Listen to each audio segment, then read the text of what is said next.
Hi, I'm Elena, a psychology student from Germany, and for most of my life, I have loved to draw and paint. I've always had a fondness for art and its beauty, the kind that I believe can be found in any piece, whether classical or contemporary, and it has always made me happy to pursue it. However, just like most people who create art as a hobby, there are times when I simply can't seem to put anything down on paper, let alone on canvas. I've had this mess of a painting in my room for almost 8 months now, and it's getting harder and harder to ignore. But my desire to create and capture things never really left. I've tried many things to satisfy that creative urge. Painting by numbers, which kept me occupied and eased the fear of messing up, making YouTube videos, which turned into a new hobby of its own, and creating collages from my various trips to capture precious moments. When I was visiting my grandparents in France this year, I went to a museum and tried to draw a little. And it actually helped. I found myself fascinated by the paintings and especially by the sculptures with their lifelike features. So when I came back to Germany, I decided to take a trip to Berlin with its many museums and art exhibitions and try to find what I had been missing over the past 8 months. While on my way there, I thought about what made me so hesitant to start painting again. And I think I found a couple of reasons. First of all, I remember struggling a lot with the proportions of my subjects, so much that I would lay the paint on too thick and end up thinking I had ruined it. Secondly, there was the desire for perfection. If something I created didn't turn out the way I wanted, it immediately dimmed my joy and excitement to try again. Combined with the need to find the perfect subject for a new painting, where both the idea and execution had to be just right, it's no wonder I wasn't sure about it. So I went to the Alte Nationalgalerie on Museum Island and tried to find what I had been missing: inspiration. The first hall quickly became a favorite. Filled with sculptures, it invited you to look closely at the details. It felt as if time had stopped and turned real people into stone. With every painting, there is a first impression, but I find so much joy in looking closer, in noticing the elements you wouldn't even see if you didn't really take the time to observe. Another thing I love is realizing how little precision a painting actually needs to create an image.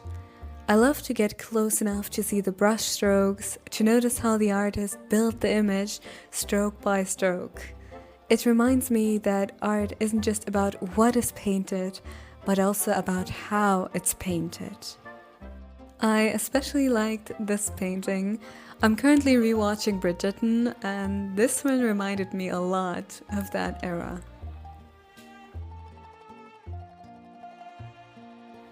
In many paintings, it becomes clear that not every part has to be shown in full detail. It's much more about understanding which brushstrokes are needed to create the illusion of reality, because a painting is rarely a literal depiction of its subject. I love this painting too. The colors, the emotions it stirred in me, almost a strange sense of longing. I find museums in general to be deeply inspiring places, people coming together to admire art. And I decided that once I got home, I would take out my watercolors and loosely recreate a few of the artworks that caught my eye today. Because honestly, overthinking things during the stage of practice is rather unreasonable if we're being honest. What I love most about art is that it's such a unique expression of feelings and experiences, a response to feelings like love, heartbreak, longing, hope, everything that makes up a human life, and to feel that through your own perspective. In my opinion, it's never truly about what the artist wanted to say, it's about the context in which you experience their art.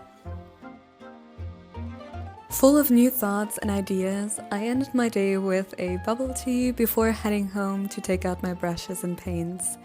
It felt like the perfect way to let the day sink in before turning what I'd seen into something of my own.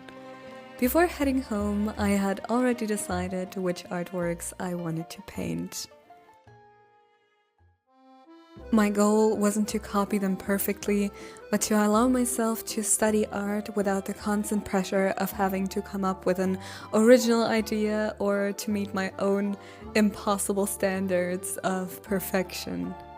I think you have to be brave enough to make mistakes while painting to truly fall in love with the process of learning instead of becoming too attached to the outcome. To experiment, to see what might work for you and what might not. I decided to do this exercise with watercolor because it's the medium I feel most comfortable with, the one that requires the least effort to overcome my struggles and insecurities while painting. But as I started working, I noticed a growing sense of dissatisfaction with my piece. It felt too dull, the proportions were off, and I didn't really like some of the artistic choices I had made. The next day, I went back to it and made a few changes just to see what difference they would make. I really tried not to let the fear of messing up dictate my next move, and that, I think, was the best decision I could have made at that moment. My other piece went in a similar way, only now I already felt more comfortable with a brush in my hand. Painting and drawing are skills that require learning and practice, as I'm reminded every single time. And in those moments, without much pressure, is the perfect opportunity to be bold and willing to learn.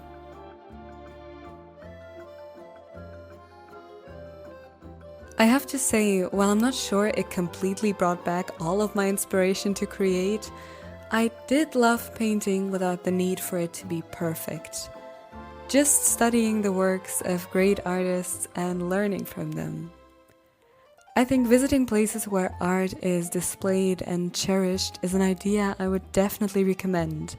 And not just to look at the artworks from afar, but to truly pay attention to how they were created. I think this is how I want to continue. When inspiration fades again, I'll surround myself with other artworks and try to learn from them. Let's see how it goes.